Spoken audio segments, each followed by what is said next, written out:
네, 시청자 여러분 안녕하십니까? 뉴스타트 2부 시작합니다. 내란 특검이 내일로 요구한 윤 전 대통령 출석을 두고 양측의 신경전이 거칠어지고 있습니다. 공개 출석이냐 아니냐가 핵심인데요. 특검은 비공개 요구는 사실상 출석 거부라면서 체포영장 카드를 다시 꺼내들 수 있다고 경고했습니다. 초반 기싸움이 치열합니다. 국내 첫 원전인 고리 1호기의 본격 해체가 돌입됐습니다. 이를 계기로 500조 원에 달하는 원전 해체 시장에 진출하는 발판이 마련될 것이라는 기대감도 나오는데요. 다만 핵연료 반출과 해당 지역의 주민들을 설득하는 과정을 같이 풀어야 할 과제가 많이 남아 있습니다. 네, 그럼 첫 소식으로는 국회부터 가보겠습니다. 이재명 대통령이 국회에서 취임 이후 처음으로 시정연설을 하고 추가 경정 예산안의 조속한 처리를 요청했습니다. 경기 회복의 골든타임을 놓쳐서는 안 된다고 강조했습니다. 강진원 기자입니다. 이재명 대통령이 지난 4일 취임 선서 이후 22일 만에 국회를 다시 찾았습니다. 30조 5천억 원 규모의 추가 경정 예산안을 국민과 국회에 설명하기 위해서입니다. 조 단위의 추경안이 국무회의에서 의결된 건 이재명 대통령의 임기가 시작된 이후 불과 보름 만인 19일. 이 대통령은 인수위도 없이 출범한 정부가 급하게 추경안을 편성한 건 그만큼 우리 경제 상황이 절박하기 때문이라고 강조했습니다. 경제 위기에 정부가 손을 놓고 긴축만을 고집하는 것은 무책임한 방관이자 정부의 존재 이유를 스스로 부정하는 일일 수도 있습니다. 신속한 추경 편성과 속도감 있는 집행으로 내수 시장에 활력을 불어넣는 게 지금 시점엔 무엇보다 중요하다는 취지입니다. 경제는 타이밍이라고 합니다. 지금이 바로 그 타이밍으로 생각됩니다. 경기 회복의 골든타임을 놓치지 않도록 국회에 적극적인 협조를 부탁드리면서 추경안은 크게 소비 진작과 소상공인 등 취약계층 지원, 투자 촉진에 초점이 맞춰져 있습니다. 소득 수준 등에 따라 전 국민에게 1인당 최소 15만 원에서 최대 52만 원까지 소비 쿠폰을 지급하고 지역사랑 상품권 할인율 인상과 발행 규모 확대 방안 등이 담겼습니다. 사실상 파산 상태인 취약차주 지원 대책도 눈에 띕니다. 빚을 갚을 여력이 안 되는 113만 명의 7년 이상 된 5천만 원 이하 빚을 정리하는 게 대표적입니다.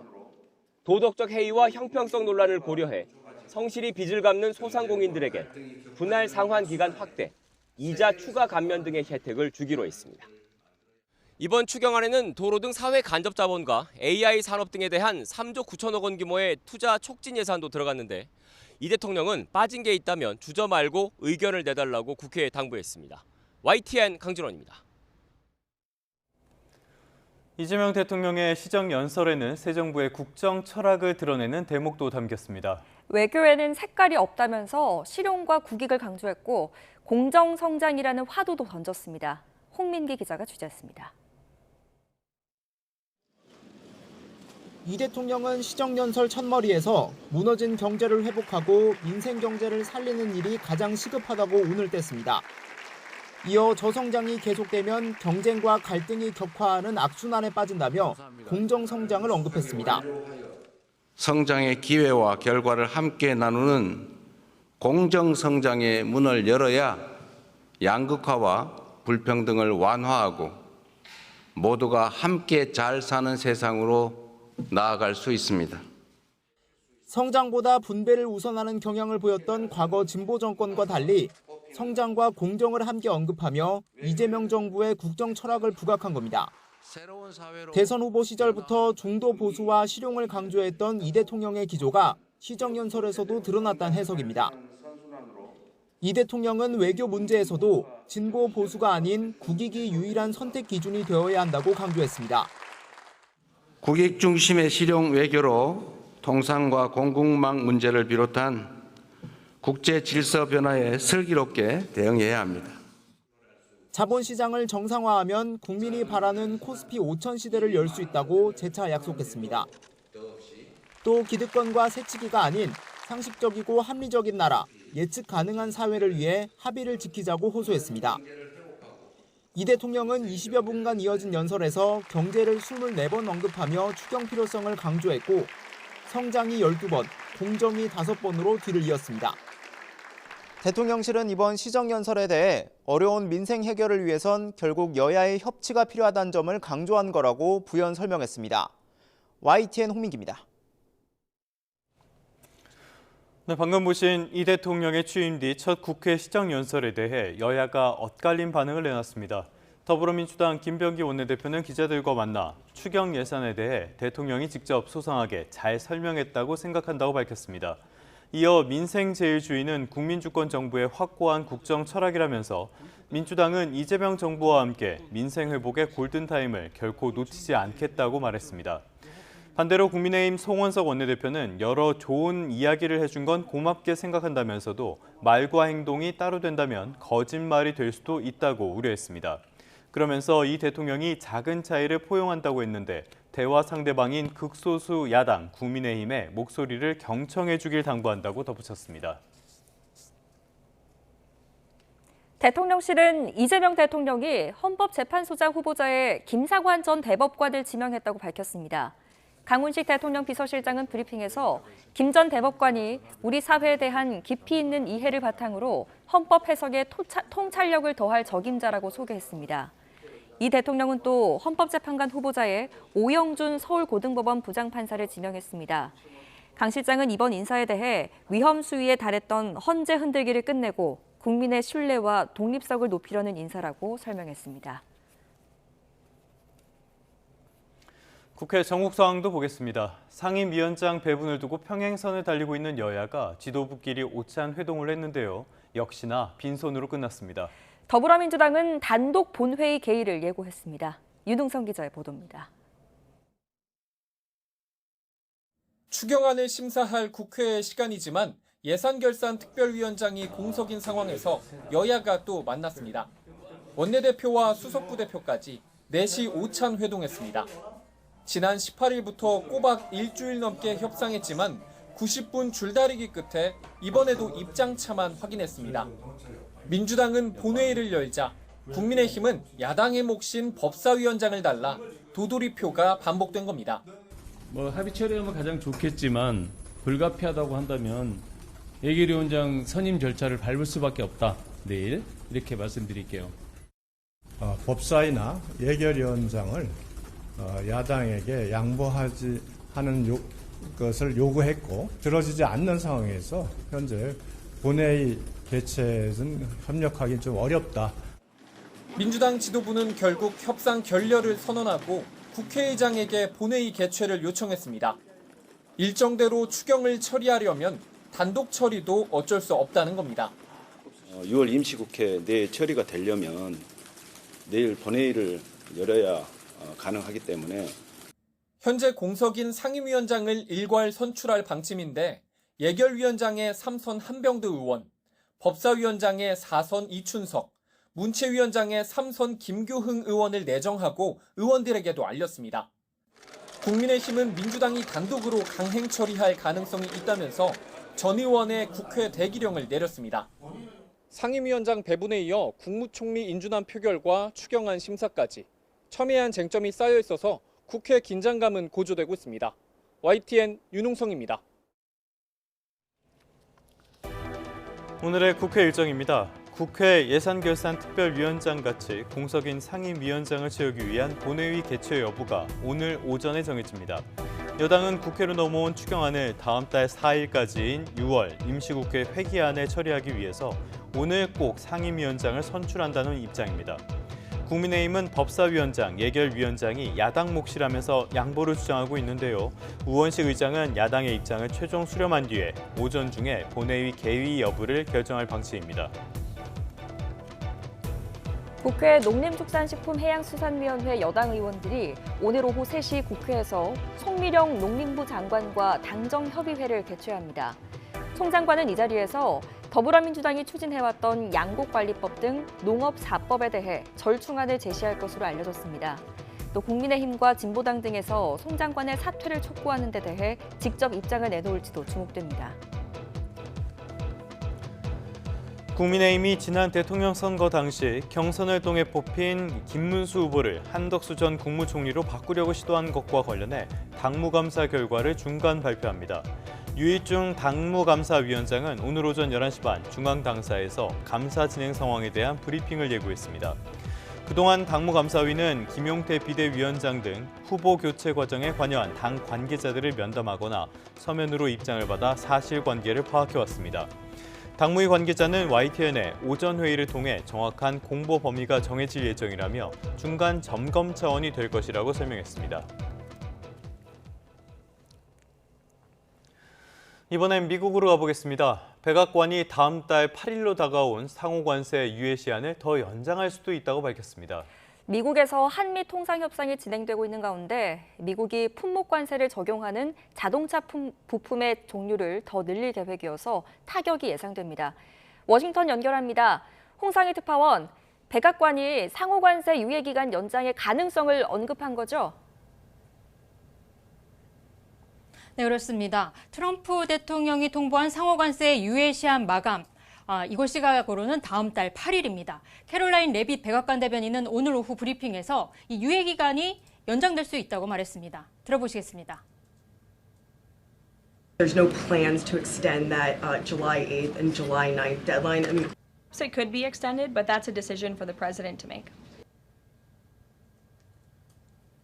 네, 앞서 트럼프 대통령은 지난 4월 2일 전 세계 교육국을 상대로 국가별 상호관세를 발표했다가 중국을 제외한 국가에는 상호관세를 90일간 유예했습니다. 다음 달 8일 상호관세 유예 기한 종료를 앞두고 각국과 관세 협상을 현재 벌이고는 있는데 협상은 그다지 순조롭지 않아 보입니다. 지난 16일 영국과 처음으로 무역협정을 체결했지만 유럽연합과의 협상 등은 여전히 진전을 이루지 못하고 있는데요. 지난 11일 스콧 베센트 미국 재무장관은 의회에 출석해 상호관세 유예 기한을 연장할 수도 있다는 입장을 밝히기도 했습니다. 트럼프 대통령도 같은 날 협상 기한을 연장할 용의가 있느냐는 기자들의 질문에 그렇다면서도 그럴 필요가 있다고 생각하지는 않는다고 말하기도 했습니다. 여기까지 들으면 예상됐던 일이기도 하고 좋은 소식이기도 한데요. 그런데 나쁜 소식도 있는 것 같습니다. 지금 부과되는 자동차 관세에 적용되는 부품, 이게 늘어날 가능성도 있다고요? 네, 그렇습니다. 미국은 우리나라에도 25%의 상호관세와 자동차의 25%, 철강에도 50%로 오른 품목별 관세를 부과하고 있죠. 미 상무부가 25%의 관세를 적용하는 자동차 부품의 종류를 더 늘릴 것으로 보여서 우리 기업에 추가 타격이 예상됩니다. 미 국제무역청은 25%의 관세를 내야 하는 자동차 부품의 범주에 새로운 부품들도 더 추가할 수 있는 절차를 마련했다고 발표했습니다. 오는 7월 1일부터 업계 의견을 받아서 60일 내로 관세 부과 여부를 결정하겠다는 겁니다. 현재 여항구 산업통상자원부 통상교섭본부장이 지난 22일부터 이곳 워싱턴 DC를 방문하고 있는데요. 이 새 정부 들어 첫 대미관세 협상을 진행하고 있습니다. 여 본부장은 지난 23일 하워드 러트닉 미 상무장관, 제이미슨 그리어 미 무역대표부 대표와 만나서 산업통상 고위급 협의를 진행하기도 했습니다. 미국의 25% 상호관세 및 자동차, 철강, 알루미늄 등 품목관세에 대한 면제가 필요하다는 입장을 전달했는데요. 지난 25일에는 미 의회를 찾아서 제이슨 스미스 미 하원 세위원회 위원장 등을 만나 한국 기업들의 대미 투자를 강조했습니다. 또 그러면서 인플레이션 감축법 세액 공제 등의 필요성도 강조했습니다.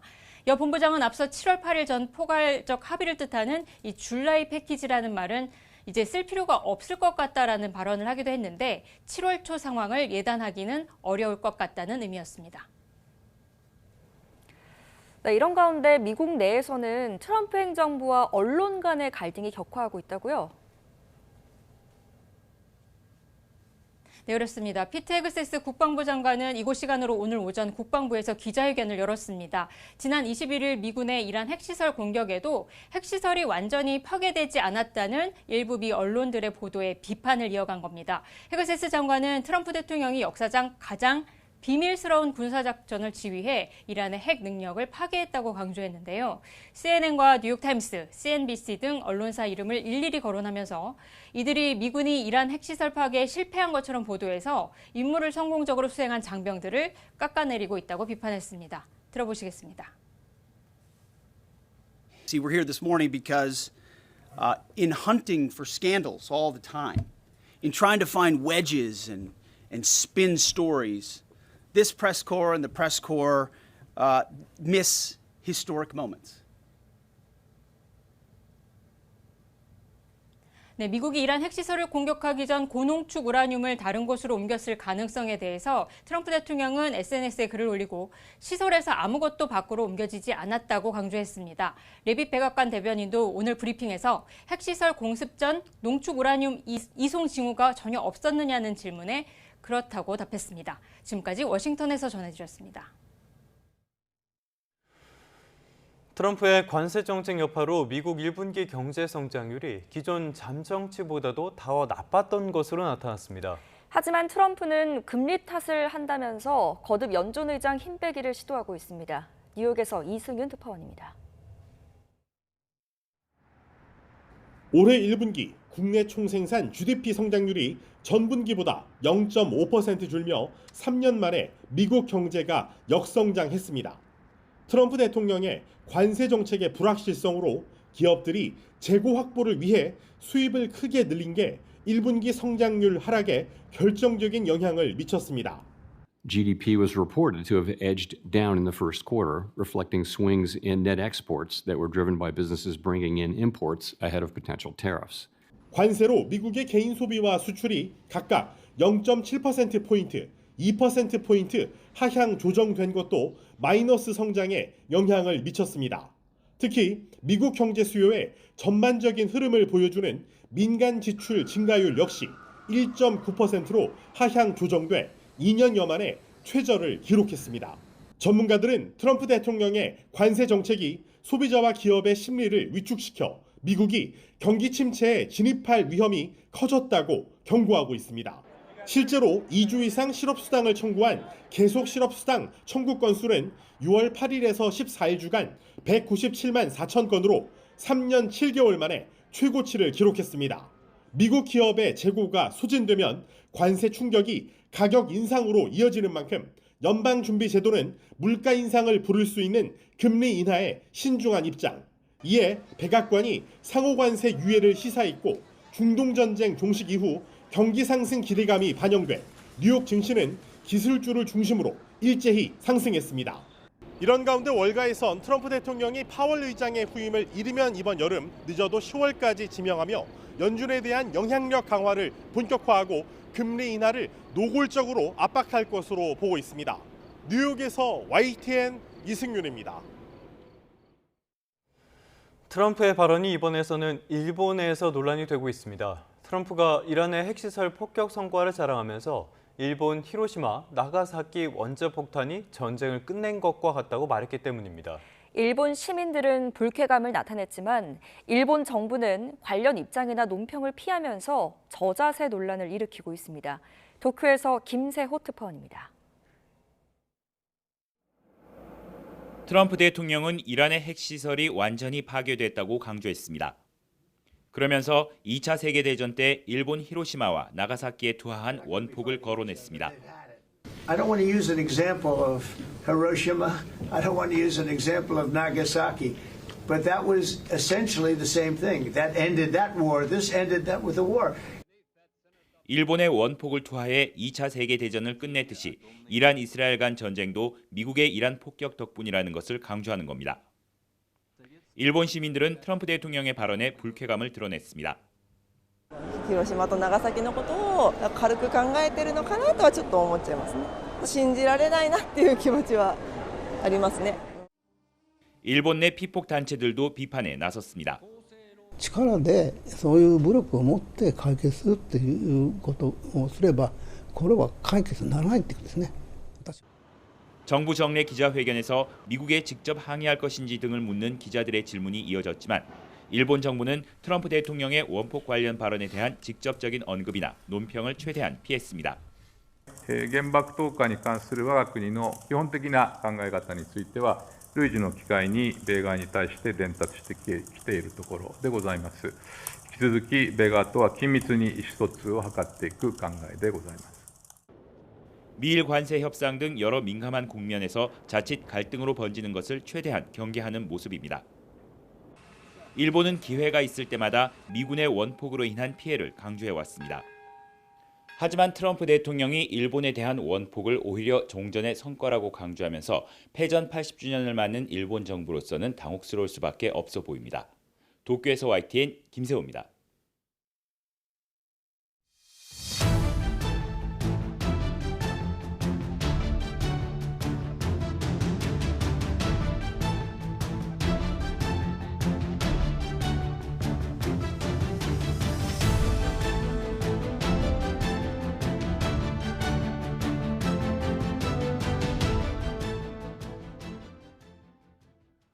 이번엔 특검 진행 상황 살펴보겠습니다. 12.3 비상계엄 관련 내란 혐의를 수사하는 조은석 특별검사팀이 3특검 출범 이후 처음으로 윤석열 전 대통령의 소환조사 대비에 들어갔습니다. 질문지도 다듬으면서 준비에 매진하고 있는데 계엄 선포 당일에 열렸던 국무회의 과정에 대해서도 추궁할 것으로 보입니다. 이준엽 기자의 보도입니다. 내란 특검이 윤석열 전 대통령 출석을 앞두고 대통령 경호처와 서울경찰청 등과 경비 문제 등에 대한 협의에 나섰습니다. 특검은 근접 경호 인력을 위한 대기 장소를 따로 두는 것 말고는 보통의 피의자들과 다를 바 없는 조사실을 준비하겠다고 예고했습니다. 윤 전 대통령이 동의할 때를 대비한 영상 녹화 장비도 이미 갖췄습니다. 다만 특검 측은 어느 검사가 참여할지, 수사기관이 주요 인사들을 소환할 때 관례상 예우로 가지고 냈던 티타임을 가질지 등 자세한 사항에 대해선 조사를 마친 뒤 설명하겠다는 방침입니다. 특검의 막판까지 보안을 거듭할 질문지에는 일단 계엄 당일 국무회의에 관련된 내용도 포함된 것으로 파악됐습니다. 체포영장에 적시된 1차 체포 방해나 비화폰 서버 삭제 지시 등의 혐의는 물론이고 특검 수사 대상에 포함된 혐의를 폭넓게 파고들 전망입니다. 일각에선 경찰에서 계엄 국무회의 주요 참석자인 한덕수 전 국무총리와 최상목 전 부총리 등에 대해 이미 소환 조사를 마친 만큼 사건을 넘겨받은 특검이 정점인 윤 전 대통령 조사 뒤 이들에 대한 조치에 전격적으로 나설 수 있다는 관측도 제기됩니다. YTN 이준엽입니다. 비공개 출석 요구를 수용하지 않은 특검 입장에 대해 윤석열 전 대통령 측은 조사 가능 여부는 특검에 달렸다고 다시 반박했습니다. 윤석열 전 대통령 측 송진호 변호사는 YTN과 통화에서 내일 10시 내란 특검 사무실이 있는 서울고등검찰청 건물로 가는 건 확정이고 지하 주차장만 열어주면 조사를 받겠다고 밝혔습니다. 또 당일 지하 주차장을 개방하지 않으면 어떻게 대응할지는 변호인들이 협의할 것이라고 설명했습니다. 지금까지 보신 것처럼 내란 특검이 초반부터 수사의 속도를 내고 있죠. 이런 가운데 김건희 그리고 최상병 특검팀도 준비기간 막바지에 접어들었습니다. 김건희 특검의 경우 기존의 수사팀을 대부분 흡수한 만큼 다음 주부터는 본격적인 수사가 시작될 것으로 보입니다. 김영수 기자입니다. 1호 기소와 1호 구속, 윤석열 전 대통령 소환 통보까지 내란 특검팀의 초반 수사 기조는 속도전으로 정리됩니다. 내란 특검의 칼끝이 곧바로 수사 정점인 윤 전 대통령을 향하면서 김건희 여사 조사 시점에도 관심이 쏠립니다. 김건희 특검팀에는 공천 개입과 도이치모터스 주가 조작 기존 수사팀이 대거 포함됐는데 수사 대상이 16개로 가장 많아 사건별로 수사팀을 쪼개는 작업을 하는 것으로 전해졌습니다. 김 여사에게 수차례 소환 조사를 통보했던 데다 주가 조작 사건의 경우 추가 증거까지 확보한 만큼 내란 특검팀 수순을 밟을 가능성도 배제할 수 없습니다. 최근 변호인단을 충원하는 걸로 전해진 김 여사 측은 특검 소환에는 응하겠다는 입장입니다. 아직 사건도 이첩받기 전입니다. 사건 내용 좀 파악하고 그런 부분들은 여러 의견을 듣고 결정할 예정입니다. 오는 30일 파견 인력이 합류하게 될 최상병 특검은 박정훈 대령 사건 이첩 여부를 들여다봅니다. 특검부들이 재판 진행 상황을 파악하기 위해 직접 공판을 방청하기로 했습니다. 특검 관계자는 다음 공판부터 특검이 맡을 가능성도 있다고 전했는데 이명현 특검은 항소 취하 가능성을 시사했습니다. 박정훈 등의 항명죄 부분은 그 기록을, 그러니까 이첩한 기록을 가져와라. 이 명령이거든요. 이 명령은 위법한 거죠. 최상병 특검의 핵심 수사 대상 가운데 하나인 임성근 전 해병대 1사단장은 이 특검에 면담을 요청했지만 받아들여지지 않았습니다. YTN 김영수입니다. 택시기사를 살해하고 달아난 혐의로 20대 남성이 경찰에 붙잡혔습니다. 이 남성은 피해자의 택시를 빼앗아 도주했는데 경찰은 범행 1시간여 만에 길가에 세워진 차 안에서 남성을 발견해서 긴급 체포했습니다. 표정우 기자가 취재했습니다. 새벽 3시 반쯤 택시 한 대가 시골 마을을 질주합니다. 갑자기 멈춰선 뒤 후진하다 화단에 있는 사과나무를 들이받습니다. 택시에서 한 남성이 내려 주변을 살펴보더니 다시 차를 타고 급하게 현장을 떠납니다. 차량은 이후에도 이곳저곳을 들이받으며 마을을 헤맵니다. 지나다니는 길마다 이제 울타리라든가 나무가 꺾여져 있고 또 경계석이라든가 이런 게 다 무너져 있거나 농작물을 밟고 가거나 그런. 경기 화성시 비봉면의 한 마을에서 20대 남성 A씨가 자신이 타고 있던 택시 운전기사를 흉기로 살해한 뒤 피해자 택시를 몰고 달아났습니다. 범행은 주택이 밀집해 있는 마을 한복판에서 벌어졌습니다. 택시를 빼앗은 A씨는 이곳 잔디밭에서 비명을 듣고 나온 마을 주민 2명까지 차로 치고 달아났습니다. 경찰은 택시가 사람을 치고 다닌다는 신고를 받고 현장에 출동했지만 A씨는 마을을 떠난 뒤였습니다. 흉기에 찔린 60대 택시기사는 사건 현장에 쓰러져 있었고 심정지 상태로 병원에 이송됐지만 끝내 숨졌습니다. A씨가 몰던 택시에 치인 주민은 타박상을 입고 병원에 옮겨졌습니다. 경찰은 고속도로 순찰대와 인근 경찰서에 공조 수사를 요청해 추적에 나섰고 사건 발생 1시간여 만에 서울 방배동 길가에 세워져 있던 택시 안에서 A씨를 발견해 긴급 체포했습니다. 당시 A씨는 피를 흘리고 있었는데 가해를 했다고 주장한 걸로 전해졌습니다. 경찰은 A씨 치료를 마치는 대로 구체적인 범행 경위를 조사할 계획입니다. YTN 표정우입니다. 홍콩에서 몰래 들여온 필로폰을 강남 한복판에서 유통하던 일당이 무더기로 경찰에 붙잡혔습니다. 사건 사고 소식 오승훈 기자입니다. 남성 전용 수면방에 경찰이 들이닥칩니다. 검은색 파우치를 열어보니 마약 투약에 사용하는 주사기가 들어있습니다. 경찰은 홍콩에서 마약을 몰래 들여와 유통한 혐의로 A씨 등 15명을 검찰에 넘겼습니다. A씨 등은 지난해 1월부터 올해 5월까지 수차례에 걸쳐 홍콩에서 구매한 필로폰 800g, 시가 2억 원어치를 국내로 몰래 들여온 혐의를 받고 있습니다. 경찰 조사 결과 A씨 등은 강남 한복판에 있는 남성 전용 수면방에서 필로폰을 유통한 것으로 확인됐습니다. 경찰은 범죄 수익금 1억 6천여만 원을 기소 전 몰수 보전 조치하고 범행에 가담한 용의자를 추적하고 있습니다. 아파트 바닥에 유리 파편들이 널브러져 있고 베란다 난간은 엿가락처럼 휘어 있습니다. 저녁 7시 10분쯤 전북 익산에 있는 아파트 베란다에서 에어컨 실외기가 폭발했습니다. 이 폭발로 실외기 파편이 사방으로 튀어 이웃세대 베란다 창문이 깨졌고 지상에 주차된 차량도 파손됐습니다. 인명피해는 없었지만 이곳에 거주하던 외국인 근로자들이 사라져 경찰이 소재 파악에 나섰습니다. 건축 현장에서 목공일을 하는 베트남 국적 남성 A씨 등 7명으로 확인됐는데 경찰은 주변 CCTV를 통해 A씨 등의 이동 경로를 뒤쫓고 있습니다. YTN 오승훈입니다.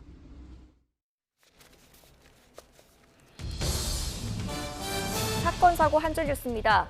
어젯밤 11시 20분쯤 충남 당진시 읍내동에 있는 2층짜리 단독주택에서 불이 나 부부로 추정되는 80대 남녀가 심정지 상태로 발견돼 병원으로 옮겨졌습니다. 어젯밤 10시쯤 경북 경산시 신대구 부산고속도로 남천터널 근처를 달리던 25톤 화물차가 앞서가던 8톤 화물차를 들이받아 화물차 운전자와 다른 승용차 운전자 등 3명이 다쳤습니다. 서울 성북경찰서는 이재명 대통령 아들 결혼식에 테러를 암시한 글을 SNS에 올린 50대 남성 A씨에게 공중협박 혐의를 적용해 검찰로 넘겼습니다. 박근혜 정부 시절 사법농단 의혹으로 기소돼 1심에서 징역형의 집행유예를 선고받은 임종원 전 법원행정처 차장의 2심 재판 절차가 오는 8월에 마무리될 것으로 보입니다. 부당합병과 회계부정 의혹으로 기소돼 2심까지 무죄를 선고받은 이재용 삼성전자 회장이 다음 달 17일 대법원의 최종 판단을 받게 됐습니다. 지금까지 경제 한 줄 뉴스였습니다. 요즘 자외선이 참 강하죠. 외출할 때 많이 바르는 자외선 차단제, 최근 미백이나 노화 방지 효과가 있다고 홍보하는 제품도 많습니다. 정말로 그런 효능이 있는지 검사를 해봤는데요. 38개 종류 가운데 15%인 6종은 효능을 입증할 근거가 전혀 없었습니다. 손여정 기자입니다.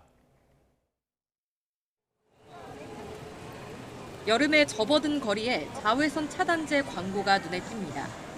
자외선 차단 효과는 물론 워터프루프, 내수성과 미백과 같은 기능성을 내세운 제품도 있습니다. 워터프루프 기능이 있으면 뭐 여름에 물놀이 갈 때나 잘 쓸 수 있을 것 같아서 자주 보고 사용하고 있어요. 이런 효능이 있다고 광고하려면 기능성 화장품 심사를 받거나 과학적 근거 자료를 내야 합니다. 하지만 한국소비자원이 온 오프라인에서 많이 판매되는 자외선 차단제 38종을 조사한 결과 6종이 제품과 무관한 기능을 홍보한 것으로 나타났습니다. 이 자외선 차단제 뒷면엔 물에 강하다라는 워터프루프 기능이 적혀 있는데요. 하지만 기능성 화장품 심사를 받지 않고 내수성 효과가 있다고 광고한 겁니다. 두 제품은 기능성 심사 없이 내수성과 미백 효과를 강조했고 노화 방지, 트러블 케어 기능을 홍보하고도 입증하지 못한 제품도 있었습니다. 원료의 피부 진정 효과를 제품 자체 효능으로 오해할 수 있도록 표기한 경우도 적발됐습니다. 소비자원은 해당 사업자에게 문제가 된 문구를 수정하거나 삭제하도록 권고했습니다. 기능성과 관련하여 심사를 받거나 또는 보고를 하지 않았고 과학적, 객관적 실증 자료 없이 기능성을 광고해 소비자가 사용 효과를 오인할 우려가 있었습니다. 이 밖에 제품 4개가 자외선 차단 성분으로 포-MBC를 사용한 것으로 파악됐습니다. 포-MBC는 호르몬 불균형 등 내분비계를 교란할 수 있는 성분으로 미국과 유럽에선 금지됐지만 우리나라에선 함량 4% 아래면 사용할 수 있습니다. 해당 제품 모두 국내 기준을 만족했지만 앞으로 포-MBC를 사용하지 않기로 했고 식약처도 다시 위해성 평가를 진행하고 있습니다.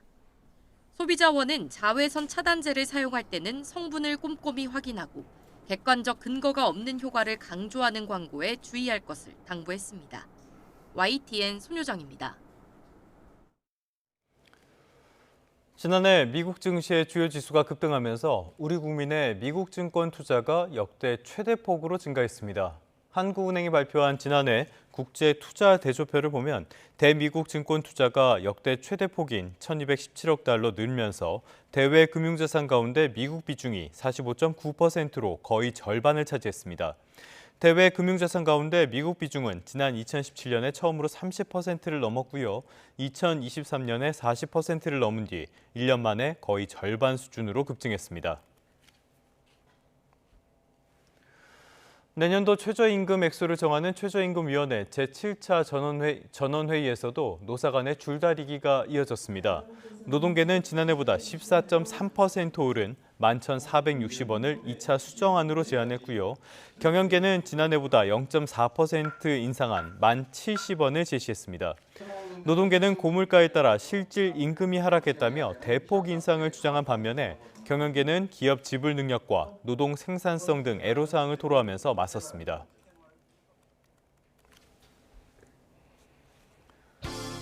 오늘의 경제 일정입니다. 코스피 최근에 파죽지세로 상승해왔죠. 어제는 차익 실현 매물로 잠시 숨고르기 장세가 있었는데요.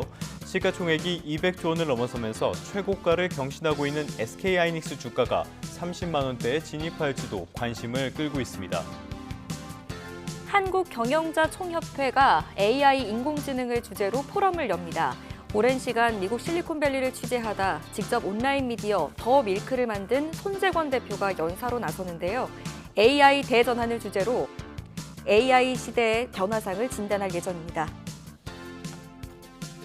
수석 고속철도 SRT 운영사 SR이 오늘부터 한 달 동안 부정승차 집중 단속에 들어갑니다. 단거리 구간에 무임승차하거나 매진된 열차에 탄 뒤 승차권 발권을 요구하는 경우 등을 단속할 예정입니다. 적발 시에는 기준 운임의 최대 30배 부가 운임을 징수합니다. 롯데와 신세계, 현대백화점이 여름 휴가철을 앞두고 오늘부터 일제히 여름 정기 세일을 도입합니다. 이번 세일은 7월 13일까지 이어진다고 합니다. 최근 무더위가 이어지고 있죠. 이런 가운데 강원도 강릉 경포호에서 해조류가 대규모로 이상 번식해 수면을 뒤덮고 있다고 합니다. 미관을 해칠 뿐만 아니라 악취까지 풍기자 강릉시가 뒤늦게 제거에 나섰지만 근본적인 해결책은 아직 마련되지 않고 있습니다. 송세혁 기자가 취재했습니다. 동해안 대표 관광지인 강릉 경포호. 호수가 마치 열대우림 늪지대처럼 변했습니다. 자세히 보니 초록빛 해조류가 빽빽하게 수면을 뒤덮었습니다. 대부분 파래고 염주말도 일부 섞여 있습니다. 물빛은 탁하게 흐려졌고 해조류가 썩으면서 악취도 풍깁니다. 관광지인데 미관상으로도 좀 안 좋고요. 이제 그쪽 주변 가까이 갔을 때는 냄새도 좀 나는 것 같고. 긴급 투입된 수초 제거선 석 대가 해조류를 걷어내지만 끝이 보이지 않습니다. 경관 훼손과 악취 민원이 잇따르자 강릉시가 뒤늦게 2천여만 원을 들여 제거에 나선 겁니다. 호수를 뒤덮은 해조류 양은 25톤에 달하는 것으로 추정됩니다. 모두 걷어내려면 적어도 닷새 정도 걸릴 것으로 보입니다. 경포호는 바닷물과 민물이 섞이는 호수로 해조류가 자라기 쉬운 환경입니다. 문제는 전체 호수 면적의 5분의 1을 덮을 정도로 과도하게 번식했다는 겁니다. 게다가 가끔 발생하던 이 현상은 2023년부터는 해마다 반복되고 있습니다. 전문가들은 도로와 건물 등 인공 구조물로 인해 바닷물 순환이 원활하지 않은 점과 여름철 수온 상승을 주된 원인으로 분석합니다. 장기간 방치되면 수중 생태계에도 치명적인 악영향이 우려됩니다. 수중 생태계가 생명력이 없어지는 거죠. 그래서 광합성도 잘 안 되고 거기에 살고 있는 작은 물고기들도 살기에 어려운 그런 환경을 나타냅니다. 이에 대해 강릉시는 장기적으로 민물 유입량을 늘려 염분 농도를 낮추는 방안을 검토 중이라고 밝혔습니다. 하지만 수원 확보 어려움과 예산 부담 등을 이유로 구체적인 계획은 기약이 없는 상황입니다. 땜질식 처방만 되풀이되는 사이 생태계 파괴는 물론 피서지 이미지 훼손까지 위협받고 있습니다. YTN 송세혁입니다. 오늘은 전국적으로 습도 높은 더위가 나타나겠습니다. 어제 중부지방은 예년 기온을 밑도는 곳이 많았는데요. 오늘 서울 한낮 기온은 27도까지 오르면서 어제보다 3도가량 높겠고요. 체감온도는 이보다 더 높겠습니다. 오늘도 대체로 하늘빛이 흐린 가운데 수도권과 영서지방에는 낮까지 약한 비나 빗방울이 떨어질 수 있겠고요. 충청 이남을 중심으로는 자외선과 오존이 강하겠습니다. 또 내일까지 해수면의 높이가 높은 기간으로 새벽 한때 전남 해안에는 폭풍해일 주의보도 내려진 만큼 저지대 침수 피해에 각별한 주의가 필요하겠습니다. 현재 기온 살펴보겠습니다. 현재 서울 기온 21.4도, 포항은 22.8도를 보이고 있고요. 낮 기온도 보시면 서울이 27도, 전주 32도, 대구는 33도까지 치솟겠습니다. 주말인 내일은 다시 전국 곳곳에 장맛비가 내리겠고 중북부를 중심으로는 다음 주 초반까지 비가 오락가락 이어지겠습니다. 앞으로 더위의 기세도 점점 더 강해질 전망입니다. 날씨였습니다.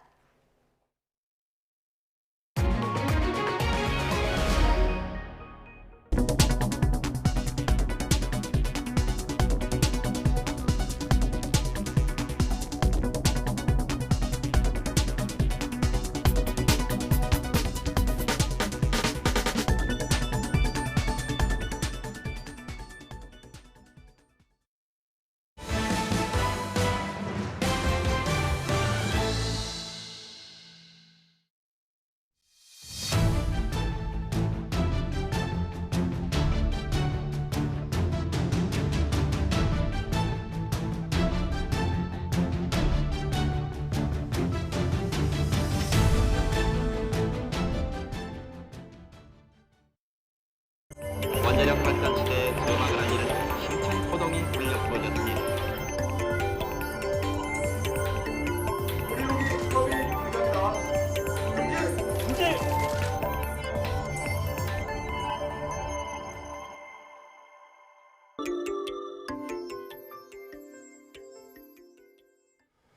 원자력안전위원회가 우리나라 1호 원전인 고리 1호기의 해체를 최종 승인했습니다. 원전 연구 정지 8년 만인데요. 국내 최초로 발전소 해체 절차가 시작되는 겁니다. 고한석 기자가 취재했습니다. 1971년 첫 삽을 뜨면서 고리 1호기는 대한민국의 원자력 시대를 열었습니다. 원자력 발전 시대의 서막을 알리는 힘찬 호동이 울려 퍼졌습니다. 1978년부터 운행을 시작해 40년 동안 고리 1호기는 15만 3,600기가와트, 부산시가 38년 동안 사용할 수 있는 전기를 생산했습니다. 고리 1호기 스톱이 정지합니다. 셋, 둘, 하나, 정지! 정지!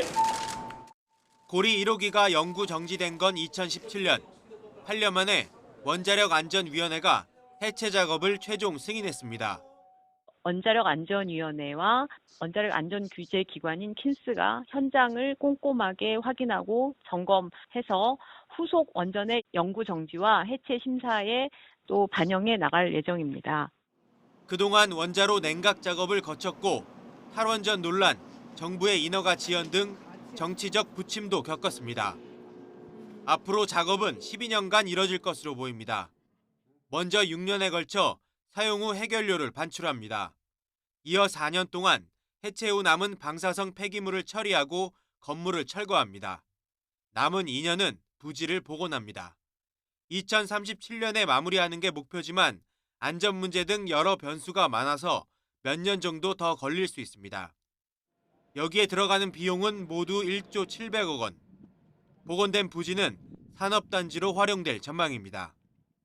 고리 원전 1호기 해체 작업에 참여한 우리 기업들은 전 세계적으로 500조 원에 이르는 원전 해체 시장에 뛰어들 수 있는 발판을 마련하게 됩니다. 하지만 방사성 폐기물을 다루는 작업이다 보니 위험 부담이 만만치 않습니다. 고리 1호기 수조화에 있는 냉각수라든지 방사성 폐기물들을 어떻게 안전하게 처리를 하는 것이 일단 해체 과정에서 가장 큰 관건인 것 같고요. 그 과정에 있어서의 이제 토양 복원이라든지 종합적으로 고려되어야 되기 때문에 이와 함께 고리 1호기와 같은 부지에 있으면서 비슷한 시기에 만들어진 고리 2, 3, 4호기를 어떻게 처리할지도 풀어야 할 숙제입니다. YTN 권석입니다. 원안위가 고리 1호기의 해체를 최종 승인하면서 이제 나머지 고리 2, 3, 4호기의 운명에도 시선이 쏠리고 있습니다. 현재 3기 모두 계속 운전을 신청해 이르면 올해 안에 연장 가동 여부가 결정될 것으로 보입니다. 보도에 박나연 기자입니다. 고리 1호기 가동 뒤 2년 만인 1983년에 고리 2호기가 이후 1년 간격으로 3, 4호기도 잇따라 가동을 시작했습니다. 이후 2호기는 2023년 4월에, 3호기는 지난해 9월 가동을 중단했습니다. 현재는 4호기만 가동 중이지만 곧 설계 수명이 종료됩니다. 이에 따라 3기 모두 설계 수명이 끝나도 가동을 연장하는 계속운전을 신청해 현재 심사 결과를 기다리고 있습니다. 계속운전 심사 과정은 3단계로 진행되는데 주기적 안전성 평가, 최종 안전성 분석, 방사선 환경 평가와 공청회 순입니다. 그런 다음 원자력안전위원회의 최종 심의를 거쳐 계속운전 여부를 결정하게 됩니다. 고리 2호기의 심사 결과는 이르면 상반기에, 고리 3, 4호기에 대한 심사도 연말 중으로 판가름이 날 전망입니다. 심사를 조만간 마무리를 하는데 그 부분을 원자력안전전문위원회에 보고를 거쳐서 시기를 특정할 수는 없지만 저희는 가급적이면 빨리 하려고 하는데 현재로서는 수년이 됐다 거고요. 전문가들은 신규 원전 건설에 드는 비용과 기간을 감안하고 늘어나는 에너지 수요에 대응하기 위해서도 계속운전이 필요하다는 입장입니다. 우선은 경제적인 이유고 두 번째는 CO2 배출량 이거 목표를 맞추는데 주안점이 있는 거죠. 그 계속운전을 안 하게 되면 원자력 전기를 다른 전원이 이제 대체를 해야 되기 때문에. 하지만 환경단체와 주민들을 중심으로 노후한 원전의 안전성에 대한 우려를 지적하는 목소리도 커지고 있습니다. 이 때문에 원전에 대한 안전성 평가와 함께 각계 의견 수렴, 그리고 정부의 정책적 판단 등이 종합적으로 반영돼 고리 2, 3, 4호기의 운명이 결정될 것으로 보입니다. YTN 사이언스 박나연입니다. 북대서양 조약기구 나토 정상회의가 열린 날 상하이 협력기구 국방장관들도 총집결했습니다. 미국의 핵시설 공습을 당한 이란을 비롯해 최근 전면전 위기로 치달았던 인도와 파키스탄 국방수장까지 한자리에 모였습니다. 베이징 강정규 특파원입니다. 중국과 러시아 주도의 반서방 블록 상하이 협력기구의 국방장관들이 칭다오에 모였습니다. 네덜란드에서 열린 북대서양 조약기구 나토 정상회의와 맞물린 일정입니다. 회의를 주재한 둥진 중국 국방부장은 미국의 이란 핵시설 공습을 겨냥한 견제 발언을 내놨습니다. 单边主义、保护主义逆流滋长，霸权、霸道、霸凌行径严重冲击国际秩序，成为最大的乱源祸源。 실제 미국 이스라엘과 무력 충돌로 불참할 뻔했던 이란 국방장관이 출석해 이목이 쏠렸습니다. 지난달 전면전 위기로 치달았던 인도와 파키스탄의 국방수장도 어깨를 나란히 했습니다. 중국은 이번 회의가 역대 최대 규모로 열렸다며 새를 과시했습니다. 这次法长会是在上合组织又一次扩员以后举行的，也就是现在我们这个有10个成员国都派出了代表团。 이번 나토 정상회의 공동성명에선 인도 태평양과 중국 위협에 대한 언급이 빠졌습니다. 그러나 중국은 나토 동맹국들이 GDP의 5%까지 국방비를 늘리기로 한 것이 달갑지 않습니다. 미국이 유럽에서 발을 빼고 중국 견제에 집중하게 되거나 나토의 세력 확장을 우려하는 겁니다. 北约不断突破自身条约规定的地理范围，以欧亚安全联动为借口，不断将手伸向亚太。 중국은 오는 9월 상하이 협력기구 정상회의를 열고 2차 대전 승리 80주년 열병식도 개최할 예정입니다. 베이징에서 YTN 강정규입니다. 국가정보원이 북한의 러시아 추가 파병과 관련해 이르면 7월이나 8월에 이루어질 것이라고 전망했습니다. 국회 정보위원회 여야 간사인 더불어민주당 박선원, 국민의힘 이성권 의원은 국정원이 어제 국회 정보위원회 현안 보고에서 이 같은 내용을 보고했다고 밝혔습니다. 이 의원은 추가 파병 시점 예상 근거를 두고 세르게이 쇼이구 러시아 국가안보회의 서기의 방북과 최근 북한 내에서 파병 군인 선발 작업이 시작된 점 등을 근거로 들었습니다. 또 지난해 10월 북한이 11,000여 명을 파병한 뒤 2차로 4,000여 명을 추가 파병한 데 이어 최근 쿠르스크 재건을 위한 공병과 건설병을 6,000명 추가 투입하기로 했다고 설명했습니다. 북한 강원도 원산의 대규모 해안 관광지구가 공사를 마무리하고 관광객을 맞이합니다. 김정은 국무위원장이 애착을 보였던 사업으로 당장은 러시아 관광객 유치가 목적으로 보이는데요. 남북 관계의 변화를 이끌 매개체가 될 수 있을지도 관심입니다. 이종원 기자입니다. 해안가를 따라 고층 호텔과 테라스식 건물 등 숙박시설이 줄지어 들어섰습니다.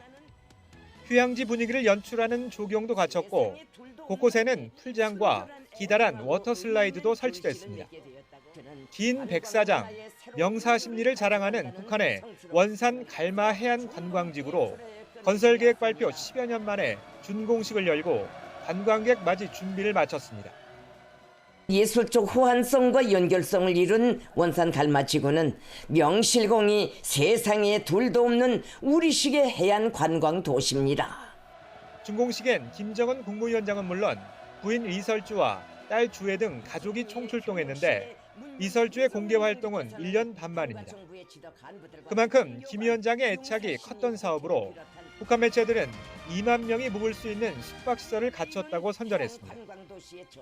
김 위원장도 올해 가장 큰 성과 가운데 하나라며 이번 경험을 바탕으로 내년 초 9차 당대회에서 다른 관광지구 건설 계획도 확정하겠다고 말했습니다.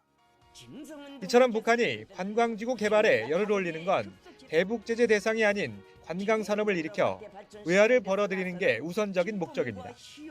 당장은 러시아 관광객 유치가 목적으로 보이지만 장기적으로는 관광산업이 해외 정책 변화를 이끌 매개체가 될 수 있을지도 관심입니다.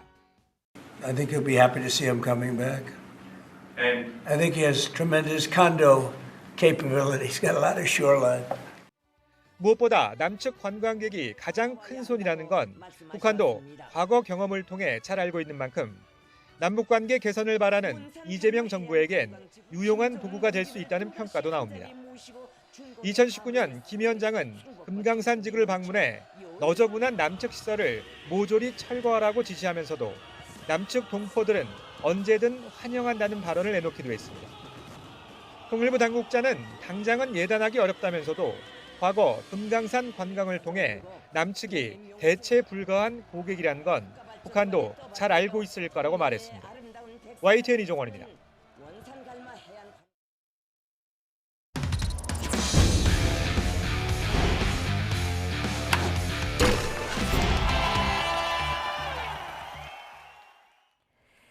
금요일 스포츠 뉴스입니다.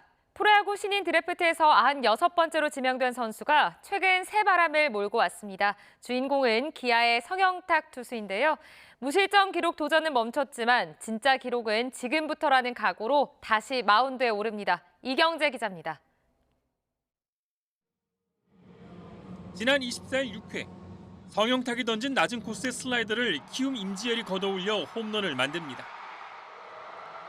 지난달 20일 1군에 데뷔해 13경기 동안 이어오던 무실점 행진이 기록 달성을 눈앞에 두고 17.1이닝에서 끝나는 순간이었습니다.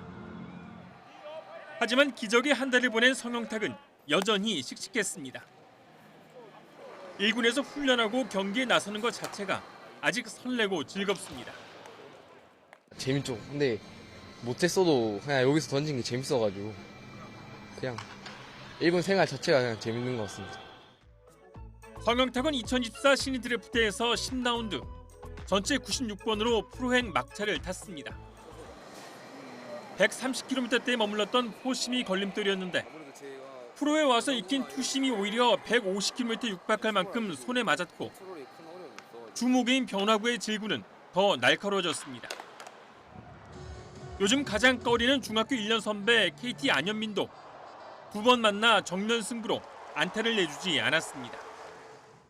던지는 시선에서는 움직임이 별로 없는 것 같은데 영상을 찍어보고 데이터 분석을 해보니까 움직임이 좀 많이 있는 것 같아서 그래서 더 컨트롤이라는 부분이 더 쉽게 잡히는 것 같습니다. 김현수와 양의지, 최은성 등 연습생과 하위 지명자의 성공 스토리는 대부분 타자들입니다. 고등학교 때 시선을 사로잡은 롯데 김원중을 닮고 싶다는 성영탁이 올해는 마운드에서 희망의 노래를 써내려가고 있습니다.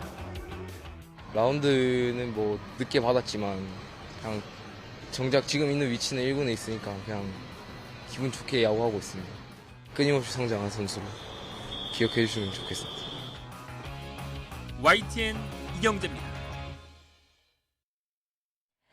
프로야구 LG로 트레이드된 천성호가 9회 결정적인 2루타를 터뜨리며 친정팀 KT에 비수를 꽂았습니다. SSG 노경은은 41살의 나이에 홀드를 추가하며 KBO 최고령 100홀드 기록을 세웠습니다. 프로야구 소식 양시찬 기자의 보도 보시고요. 스포츠뉴스는 다음 주에 다시 돌아오겠습니다. LG의 9회 대역전극의 서막은 이적셈 천성호가 열었습니다. KT 마무리 박영현의 초구를 받아쳐 우중간 담장을 직접 마치는 큼지막한 2루타를 터뜨렸습니다. LG는 선두타자 출루 기회를 놓치지 않고 희생 번트와 몸에 맞는 공, 폭투로 동점을 만들었고 신민재가 8구까지 가는 승부 끝에 깨끗한 중전 적시타를 터뜨리며 리그 세이브 1위 투수를 무너뜨렸습니다. KT도 마지막 공격에서 선두타자 문상철이 볼넷을 골라 출루했지만 배정대의 삼진과 대주자 박민석의 도루 실패가 연이어 나오며 스스로 추격에 찬물을 끼얹었습니다. 천성호는 트레이드 다음 날 친정팀을 상대로 선발 출전해 결정적인 2루타를 터뜨리며 역전 드라마의 주인공이 됐습니다. 제가 여기 이적해서 최대한 민폐를 안 끼치려고 생각하고 있었는데 그래도 마지막 타석에 만회를 한 것 같아가지고 기분 좋습니다. 선두 한화는 5와 3분의 2이닝 동안 1실점하며 삼성의 강한 면모를 다시 확인한 문동주의 호투를 앞세워 전날 패배를 서력했습니다. 타석에서는 대체 외국인 선수 리베라토가 동점 적시타를 터뜨리는 등 2안타로 활약했습니다. SSG는 나란히 3안타를 터뜨리며 3타점을 합작한 최지훈과 안상현의 활약을 앞세워 2연패에서 탈출했습니다. 필승조로 활약하는 노경은은 41살의 나이에 KBO 최고령 100홀드를 기록하며 승리에 의미를 더했습니다. 롯데는 1군에 복귀한 나승엽이 대타로 나서 역전 3점 홈런을 쏘아 올리며 NC의 한 점차 승리를 챙겼습니다. YTN 양시창입니다. 다음 소식입니다. 이스라엘이 가자지구 구호품을 하마스가 탈취하고 있다며 반입을 또 중단했습니다. 요르단강 서안에선 군이 아닌 이스라엘 정착민들이 팔레스타인 마을을 공격해 3명이 숨지는 비극도 벌어졌습니다. 정효신 기자의 보도입니다. 이스라엘이 가자지구로 향하는 구호품 반입을 다시 이틀간 중단했습니다.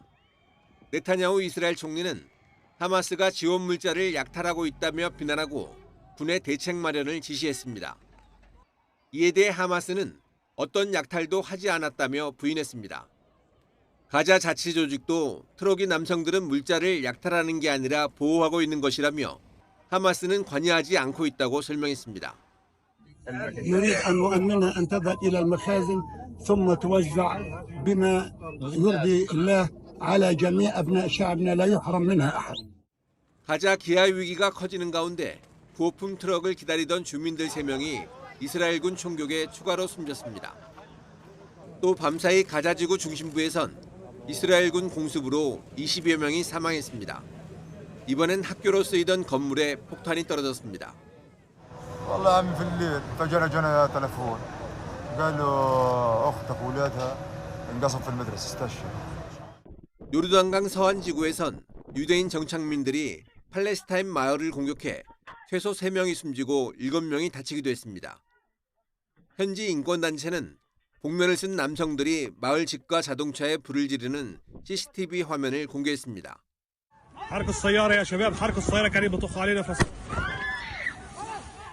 정착민들이 해당 마을에 불을 지른 것을 확인했고 모두 5명이 체포됐다고 밝혔지만 이스라엘 정부가 폭력을 방치하고 있다는 비판이 나옵니다. YTN 정신입니다. 부산에 있는 해군기지와 미 해군 항공모함을 드론으로 불법 촬영한 중국인 유학생들이 구속됐습니다. 100장이 넘는 사진과 영상 수십 개가 중국 드론 서버에 넘어간 것으로 드러났는데요. 외국인에게 처음으로 일반 이적죄가 적용됐습니다. 차상은 기자입니다. 지난해 6월 부산 해군 작전사령부에 입항한 미 해군 항공모함 루즈벨트 호입니다.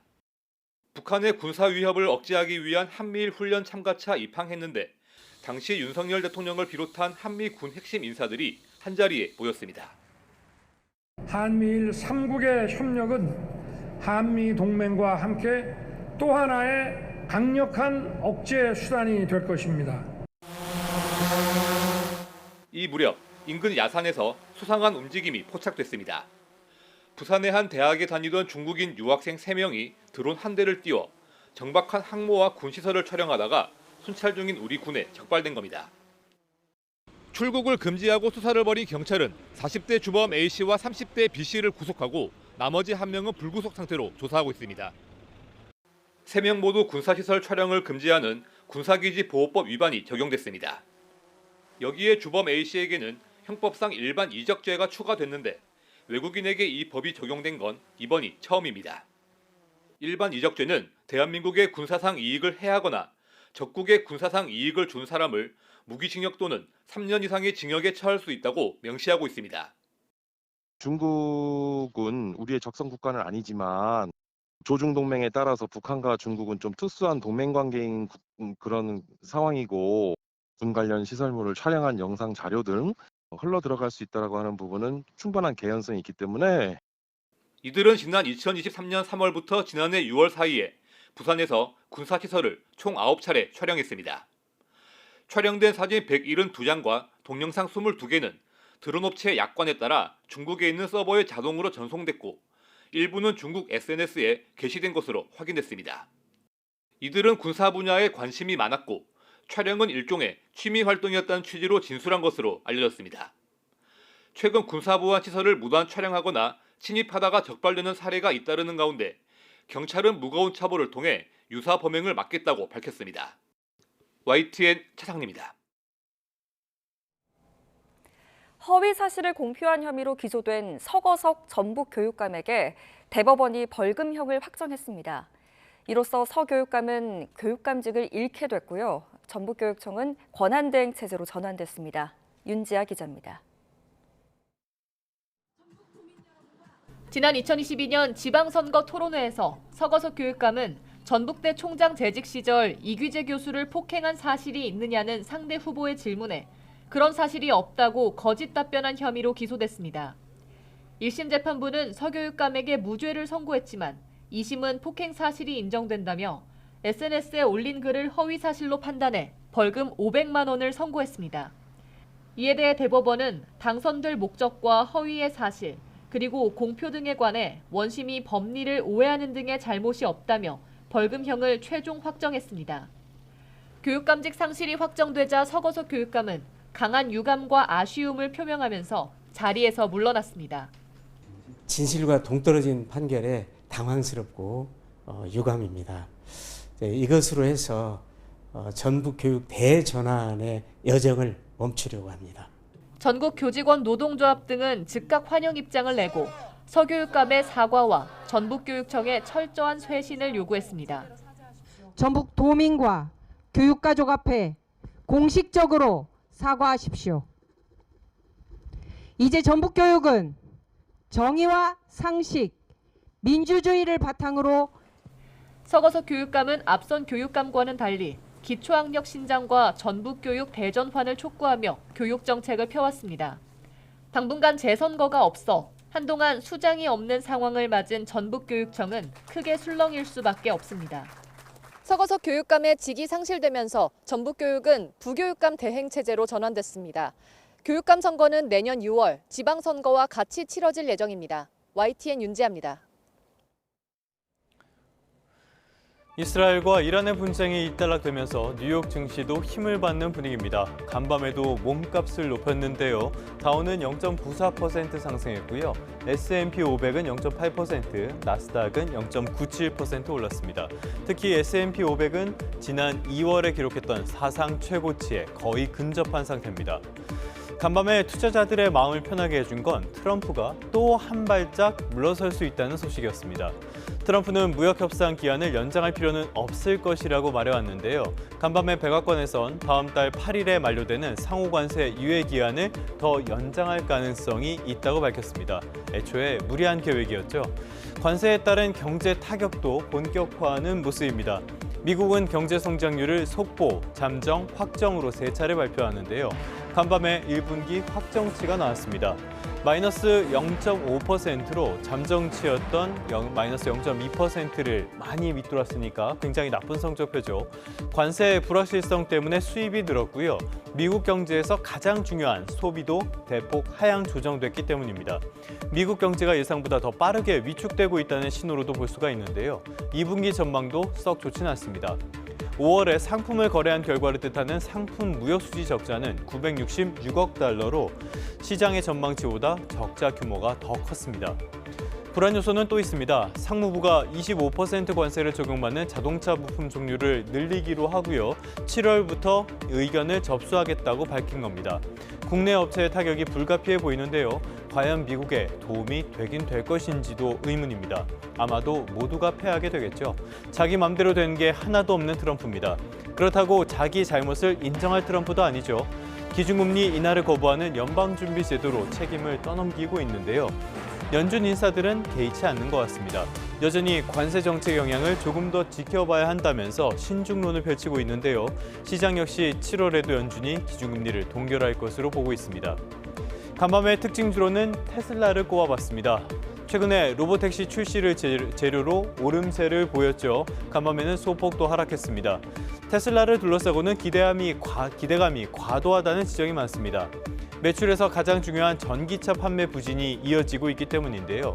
일론 머스크의 최측근으로 꼽히는 고위 임원이 이 책임으로 해고됐다는 소식도 전해졌습니다. 미국 상원에서는 공화당이 연비 규제를 무력화하는 법안을 추진하고 있는데요. 이것도 전기차를 파는 테슬라에는 악재입니다. 주력 사업에 악재가 가득한 상황에서 미래 사업에 대한 기대감으로 주가가 올랐다는 건 사상 누각일 수도 있다는 뜻입니다. 주의할 필요가 있어 보입니다. 지금까지 3분 뉴욕 증시였습니다. 오늘은 전국적으로 무더위가 나타나겠습니다. 어제 예년 기온을 밑돌았던 중부지방도 서울 한낮 기온이 27도까지 오르겠고요. 습도가 높은 탓에 체감온도는 이보다 2도가량 더 높겠습니다. 또 남부지방도 대구가 33도까지 치솟는 등 날이 무척 뜨겁겠습니다. 장시간 야외 활동 시 틈틈이 수분 섭취 잘해주시기 바랍니다. 오늘은 전국에 하늘빛이 흐리겠고요. 낮까지 경기 북부에 5mm 미만의 약한 비가, 그 밖에 수도권과 영서지방에는 약한 빗방울이 떨어질 수 있겠습니다. 또 낮 동안에는 전국적으로 자외선이 강하겠습니다. 특히 충청 이남을 중심으로는 매우 높음에서 위험 수준까지 치솟겠고요. 오존 농도도 짙게 나타나는 곳이 많겠습니다. 현재 기온 살펴보겠습니다. 서울 21.4도, 부산은 21.5도로 출발하고 있고요. 낮 기온은 어제보다 1에서 3도가량 높겠습니다. 서울 한낮 기온 27도, 광주 32도, 대구는 33도까지 오르겠습니다. 주말인 내일은 다시 전국 곳곳에 장맛비가 내리겠고 중북부를 중심으로는 다음 주 초반까지 비가 오락가락 이어지겠습니다. 앞으로 더위의 기세도 점점 더 강해질 전망입니다. 내일까지는 해수면의 높이가 높아 만조시 저지대 침수 가능성이 있습니다. 특히 전남 해안에서는 오늘 새벽 한때 폭풍해일 주의보도 내려진 만큼 해안가에서는 각별한 주의가 필요하겠습니다. 지금까지 YTN 윤수빈입니다. 뉴스타트 3부 잠시 뒤에 계속됩니다.